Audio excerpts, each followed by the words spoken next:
Welcome to Homemade. We're live from Seattle, Washington. My name is Nico Muratori, and today we're going to be making a honey cardamom rum cake. Super excited to be here with all of you. We have Alex, who's going to be moderating tonight's class. Hey, Nico, welcome. Good to have you on the team. Thank you. I was really excited. If anyone has any questions, please drop them in the chat tonight. We want to hear about your favorite rum stories. We want to hear about anything that you love to cook with rum. And so please feel free to drop those in the chat, and we'll make sure to pepper them in throughout class tonight. So tonight we're making a honey cardamom rum cake. It is the holiday season for all of us, and I know that maybe we all have our minds on something savory, but we also got to think about dessert and make sure that we're doing something special, something really delicious. So hopefully this is inspiration for all of you to make something that's really fun, delicious, and can be on your table this Christmas, Hanukkah, whatever you're celebrating this year. So Myers Rum, this is the rum that we're going to be working with for today's cake. Myers Rum is a historic rum company out of Kingston, Jamaica. They've been making rum since 1879, so a long history of rum making. We have some of their beautiful rums right here on the table, the white, the dark, the reserve. So we'll talk about those a little bit later in class. But Myers Rum has a really wonderful and distinct flavor profile. We get a lot of notes of some vanilla, a little bit of tobacco, some honey, brown sugar, and then on this dark rum in particular, we really get a little bit of that oakiness from that oak aging, and also a little bit of smokiness that comes along with aging in charred oak barrels. So really excited to be using Myers Rum tonight as our rum for this cake. So when we start to think about making a cake or start to think about make any recipe, I always love to make sure I have all my ingredients in front of me. So equipment that we're going to use tonight, we've got our stand mixer here. We're using a KitchenAid. We have a nice paddle on there because we're going to be doing some whipping of our butter and our sugar, creaming that. We have a bundt pan here. It's a classic 10-inch bundt pan. You might have one in your cabinet that you've never used, or maybe you make bundt cakes all the time. And then also we're going to make our glaze. We just have one pot, and then we're going to use a microplane at the end to zest a little bit of lime on top of our cake. So that's really our equipment. And then in terms of the actual preparation of getting all your ingredients ready, we've got our butter and our sugar. We've got our flour. We've got our spice, which is going to be cardamom today. Our leavening agents, which is just some baking powder and a little bit of baking soda. And then we have our eggs. We're doing some sour cream, lime zest, rum, and vanilla. So before I start any recipe, I like to get all of that laid out in front of me and make sure that I feel good, that I don't need to run to the pantry for anything while I'm trying to mix a cake, which is a time-sensitive operation. So first step in this recipe, you're going to want to make sure that you grease your bundt pan. And anyone that's made a cake before has probably struggled with this. You end up having a situation where you make this beautiful cake, you spend all this time, you try to take it out, and it's stuck. And so that's something we really want to avoid today. And so what we're going to do is we're going to take our bundt pan and we're going to grease this up with a fair amount of butter. I've got a little piece right here. Going to just pinch off a little bit of this butter, and then we're going to start rubbing that inside of the bundt pan. The bundt pan has a lot of different crevices and little sort of notches and ridges, and so we want to make sure that we're getting this sort of all over the pan. And what this is doing is creating a protective layer for our cake to make sure that it's not going to stick. Once we grease it up with the butter, we're actually going to hit it with a little bit of flour, and that is acting as that protective barrier from our batter. And so once we go and turn it out of the bundt pan, hopefully we have no stickage, and we get this beautiful cake that has a nice sort of, golden brown, delicious exterior, and that doesn't stick to our pan. All right, so we've got our pan pretty greased up here with the butter. And then the next thing we're going to do is we're actually just going to hit it with a little bit of flour. And so taking our flour, we're just going to dust it a little bit on the inside. And again, kind of creating that protective barrier to make sure that we don't have any stickage. But we also don't want to have too much excess flour inside of our pan. And so what we're going to do is just make sure we dump this out onto the table. I'm just going to do it over a sink and quickly give it a quick bang. Make sure we get all that excess flour. So I kind of roll it around inside of our pan. You can see that it's kind of all inside of there. And then just take it over to our sink, give it a quick hit, get out any excess flour. And then our pan is ready to go. I like to do this ahead of time and have this be the first step, so we make sure that we don't have anything sticking, or that when our batter is ready, we can go right into our pan and then get that cake into the oven. So our bundt pan is ready to go. Next step, we're going to start mixing. So I'm going to take our KitchenAid and just make sure I can get the sugar in here first. So we're going to put our butter and our sugar into the mixer first. We're working with room temperature butter here, especially with cakes, cookies, anything that you're baking. Using room temp butter is a very important step, because what we're doing is we're going to cream this butter and sugar together. In the process of creaming, what we're trying to do here is make sure that we get the butter and the sugar to start to emulsify into one. And so we have a fair amount of fat, right, from our butter. And then what we're gonna be doing is adding a lot of liquids into this. And so we wanna make sure that we start with a nice base that's properly emulsified. So if you've never heard the word emulsified before, a good thing that I always like to call out is a salad dressing. Salad dressings are a really great example of an emulsion where we basically have a fat, our oil, that is suspended into our liquids, which are our seasonings or anything else that's happening there. It's the same thing in baking. What we're doing here is we have a fat, that's our butter, and then we have our liquids, which are gonna be those eggs. Egg whites have a ton of moisture content in them, and then also adding our sour cream, and then also our rum and our vanilla extract. And so creating a batter, the biggest thing we're trying to do here is make sure that we have a nice homogeneous, emulsified batter, that we're not gonna end up with a cake that is chunky or a cake that is broken. We wanna make sure that we end up with like a nice, smooth batter at the end of the day. So this is gonna cream for a couple of minutes here. And what we're doing is you're really looking for like a light, fluffy texture for our creaming of the butter and the sugar. So we got our butter and our sugar creaming here. We got that light, fluffy texture that we're looking for. At this point, you're not seeing any butter and you're not seeing any sugar. They've become one. And so that's sort of my cue that, okay, we're ready to start adding in some of our eggs. So we've got our eggs here. Take them out of the shell ahead of time. It makes it easy to pour them in one at a time. And so I'm just gonna drop these eggs in one at a time into our batter. And I'm gonna wait until I can no longer see that egg, really the yolk. Once I can no longer see that yolk, I'm ready to add my next egg. So we're seeing it, no more yellow. I'm gonna go ahead and add that next egg. And again, talking about the process behind why we're doing this slowly is that if you dump them all in there at once, you run the risk of kind of breaking that emulsion. And when you do that, it's hard to kind of come back from that. And so we wanna make sure that we're doing this in a slow, one egg at a time system. Can no longer see that egg, so we're gonna go in with the next one. That was two. That was a mistake. Try to do one at a time, but sometimes when you're working with a bowl, that happens. I had a question here in the chat. Why are we using both baking soda and baking powder? That's a great question. And so baking soda and baking powder actually do two different things. One of them being activated by acid. And so that's why we're adding in our sour cream, which is nice and acidic. And so we're looking for like a dual leavening agent here. Actually a triple leavening agent. We have eggs, which expand when they bake. And then we have our baking powder and our baking soda. And so baking powder works on its own. You don't have to have any acid, but adding the baking soda and the sour cream allows us to kind of have that triple action rise, so we get a really nice, fluffy, delicious cake. I'm gonna go ahead and add one more egg in here. Continuing to mix. See the batter turning kind of like a nice yellow color here from those beautiful egg yolks, using some nice pasture-raised eggs from here in Washington. We're gonna go ahead and drop that last one. And then we'll kind of take a look at the batter and we'll pause and see where we're at. Someone else asked in the chat, what if they don't have an electric stand mixer at home? Could you do this by hand? So without an electric stand mixer, you could totally do this by hand. It is going to be a bit of a process. But I would say that if you're willing to put in the time, you can absolutely cream butter and sugar by hand. I might suggest like a wooden spoon or the back of a firm spoon or a spatula to really kind of work the butter and the sugar together.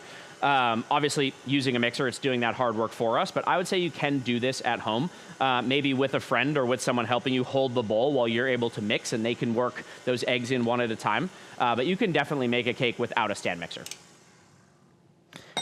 All right, so our next step that we are gonna do here, we are going to start adding the rest of our wet ingredients. And so in this cake, we wanna add all of our wet ingredients before we add any of the dry.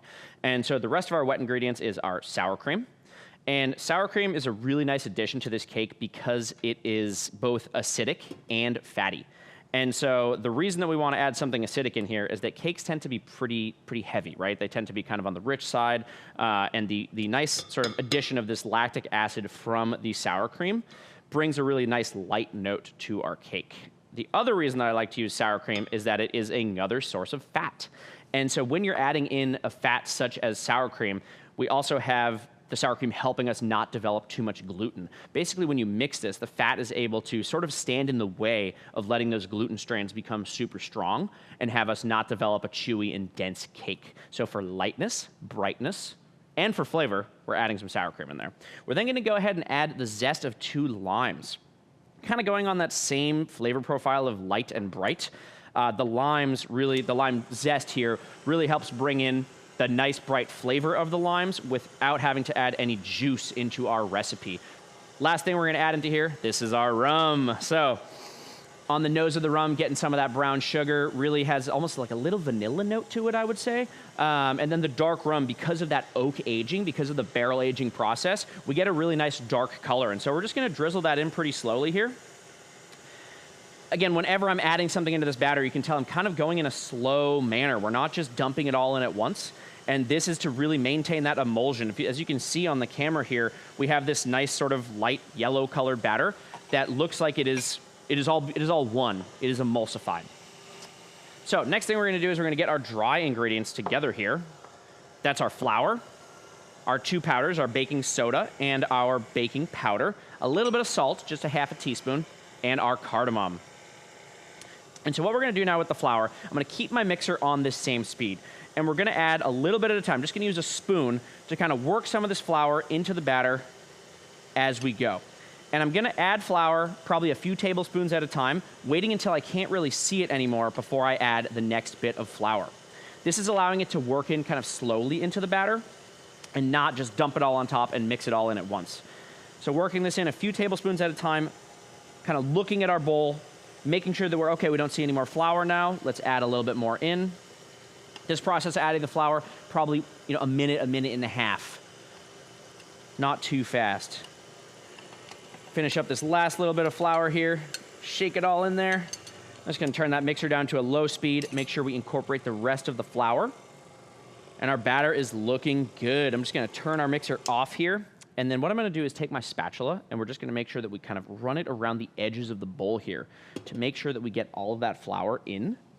And then I'm going to take my paddle off and I'm gonna make sure that we get all of that delicious batter off of there. This is also a key in this recipe, is to make sure that you use a spatula to get your batter off of the paddle, is because the lime zest loves to hang out on the paddle. As you just saw, a fair amount of lime zest was hanging out directly on the paddle, and that's a really important flavor profile for this cake, and we wanna make sure that we don't lose any of that on our paddle. And so I'll always take a couple extra seconds here to make sure that we really get everything off of here.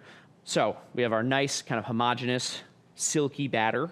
And we're gonna go ahead and get that into our bundt pan. So remember, pre-grease this. It's all got that butter and that little bit of flouring on it.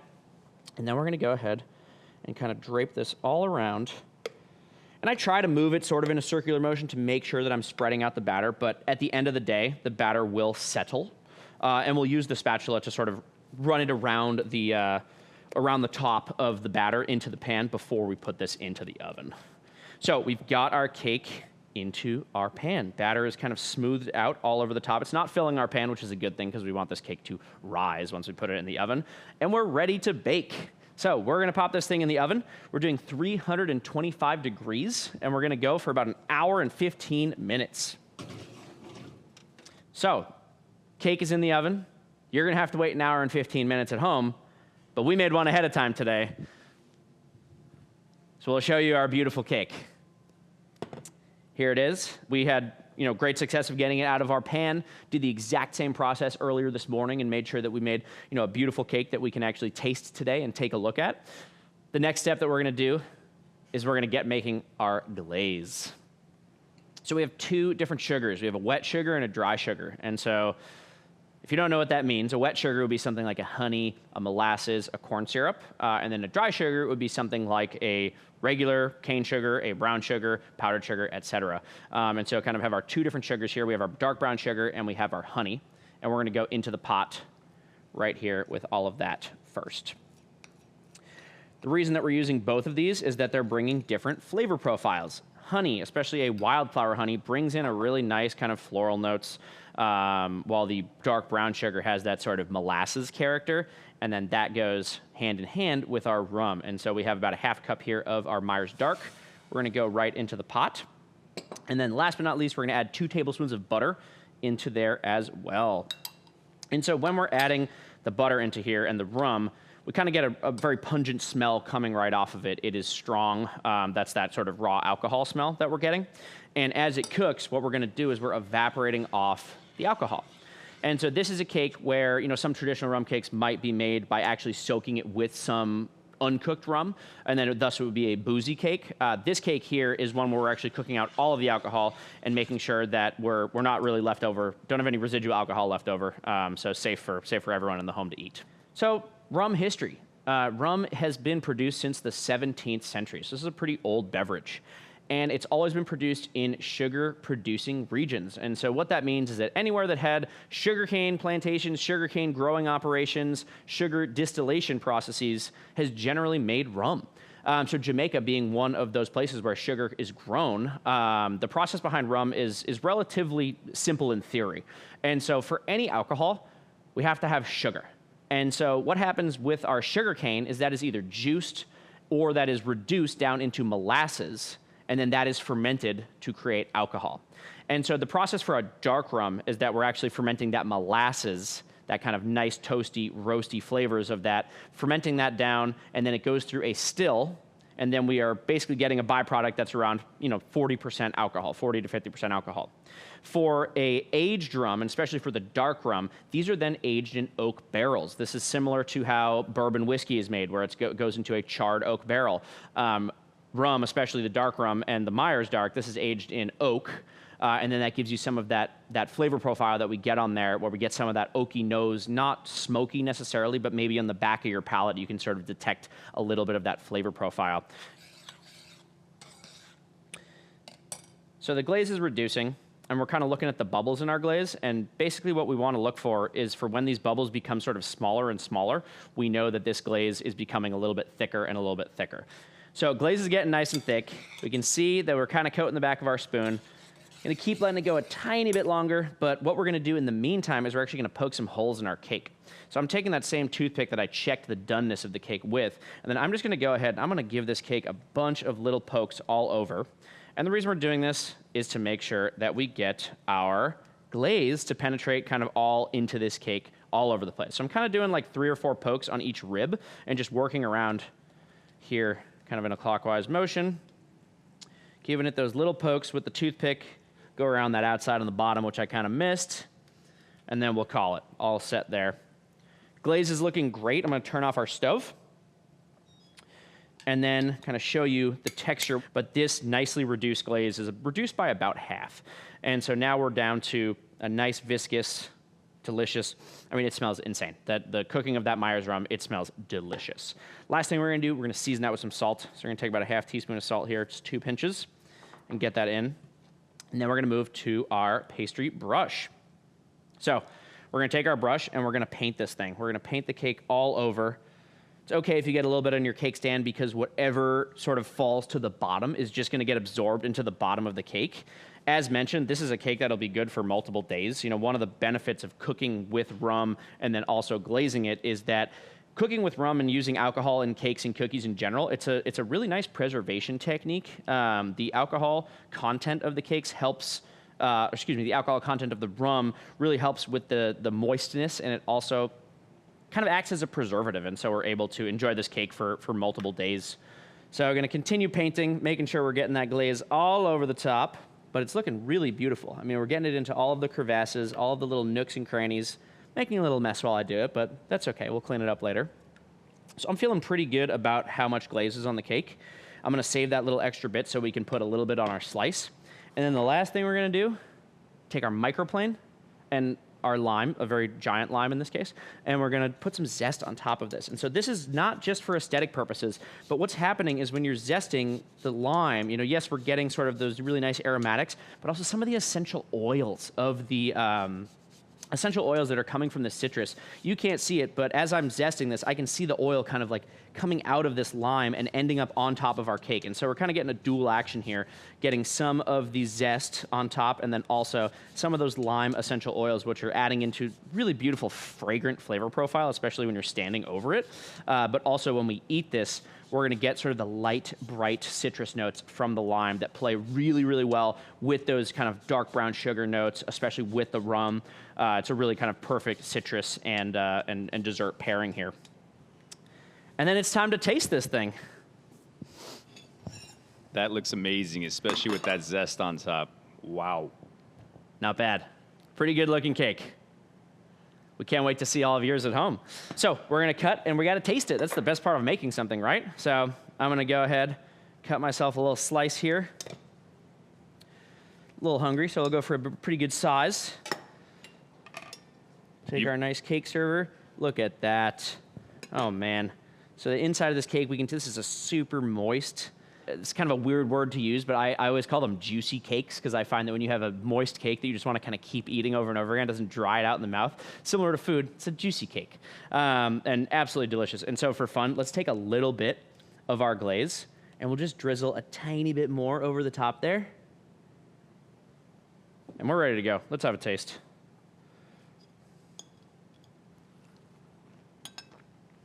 Oh. That is delicious.